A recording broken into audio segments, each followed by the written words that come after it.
we have held a parliamentary group meeting of the NASA coalition here at Orange House, which was chaired by the NASA leader Raila Amolo Odinga. We were basically discussing one agenda of the President's memorandum and the possible proposals on a supplementary budget estimate that is likely, the two documents are likely to be tabled in Parliament this afternoon. We have discussed, because the President memorandum has not been made public, but in terms of communication on the floor of the House, but already the contents of the same are known to us, and we have discussed as a party and taken a position as coalition of NASA. And therefore that position that we have taken will be supported by NASA coalition on the floor of the Parliament this afternoon, but more particularly on Thursday when the debates will come up. I want to ask our Chief Whip of NASA to read our resolutions, and then I will close. Thank you. Thank you, Chairman. Thank you, the Minority Leader.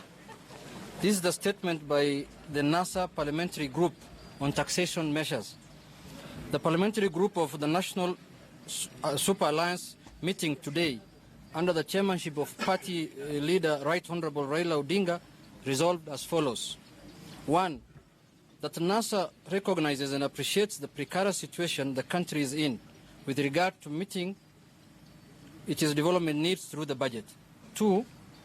The coalition further recognizes the suffering Kenyans are going through as they feel the pinch of rising cost of living that has been worsened by taxation measures adopted by the government.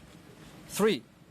That the pinch and resulting from taxation run hand in hand with the people's expectation for improved services and accelerated development in critical areas like roads, schools, hospitals, electricity, and housing, among others. 4. In light of the need to address the suffering of the people, while ensuring development is also delivered, we recognize and appreciate that there was a bilateral support for our attempt to remove VAT altogether, and the President was able to meet us halfway, lowering the tax from 16% to 8%. Therefore, NASA offers its conditional support for the initiative to cut VAT from the initial 16% to 8%. 5. We see that the cut being in line with our earlier attempt in the National Assembly, we have to have the VAT scrapped altogether. 6. Our support is, however, conditional. We offer support for the VAT for a period of 1 year. 7. NASA is making certain key proposals.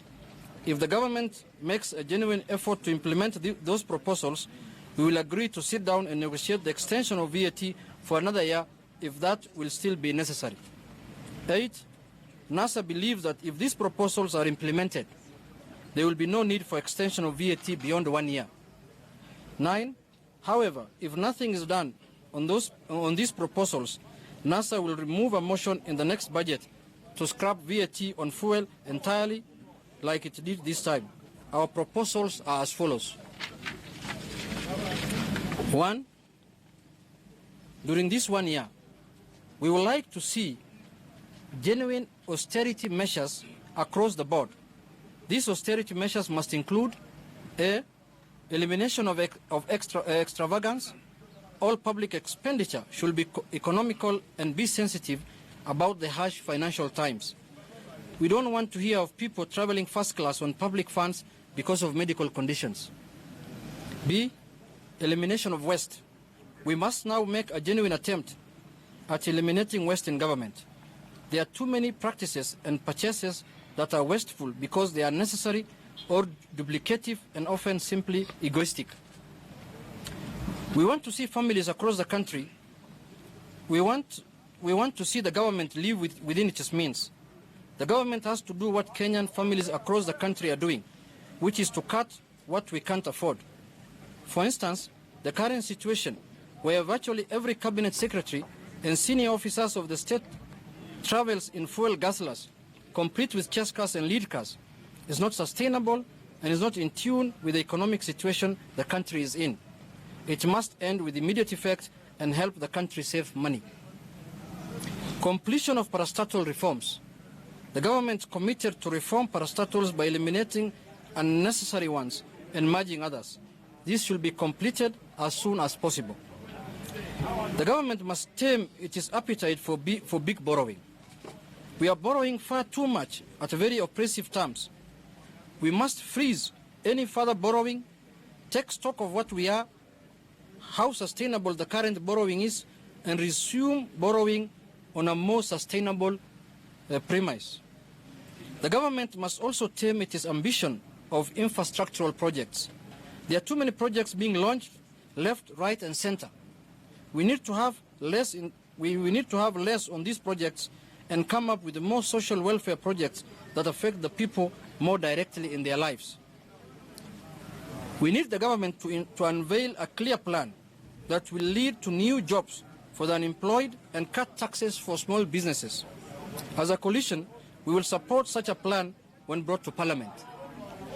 The government must present to the country a clear plan to review and reform our banking sector to ensure it is in line with the war on corruption and money laundering. The government must put more effort in the anti-corruption drive with a clear program for ridding the country of this menace and a clear end game. Specifically, NASA wants to see more speed in the investigation of cases and in the approval of indictments. There is a clear slowdown of the fight.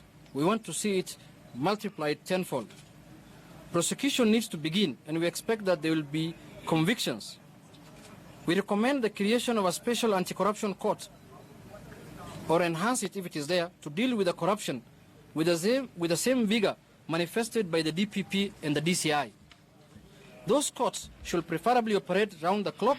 If need be, the government should appeal for help that will aid rapid prosecution, especially from Commonwealth jurisdictions. There is yet no definite program to recover stolen funds. Those funds run in the billions and will easily fill the hole in our budget and finance a number of our development needs. Switzerland and the United Kingdom have offered to repatriate corruption proceeds in their country. We need to see serious efforts by the government to follow those offers. The government must also rope in more countries where our stolen money is stashed and ensure those monies are repatriated. We are strongly opposed to the current situation where Kenyans have to go back to their pockets to meet our development needs, while lords of corruption continue to enjoy its proceeds without breaking any sweat. The lords of corruption got us into this mess in the first place, and we must recover our money from them and plug these budgetary gaps. We want to see a well thought out and effective multi-agency asset recovery initiative. The government must initiate major tax reforms, which must include overhauling the management of KRA and the Kenya Bureau of Standards. The current KRA and KEPS have shown no capacity to be imaginative on how to widen the tax bracket, how to net tax defaulters, and how to stop dumping of goods into our country. Indeed, KRA and KEPS officers are being reported daily as some of the most corrupt public servants. It is time to carry out a radical surgery at KRA and KEPS. It is also time to engage Kenyans into conversation about the reform of the tax system. Thank you. And that is the end of the statement.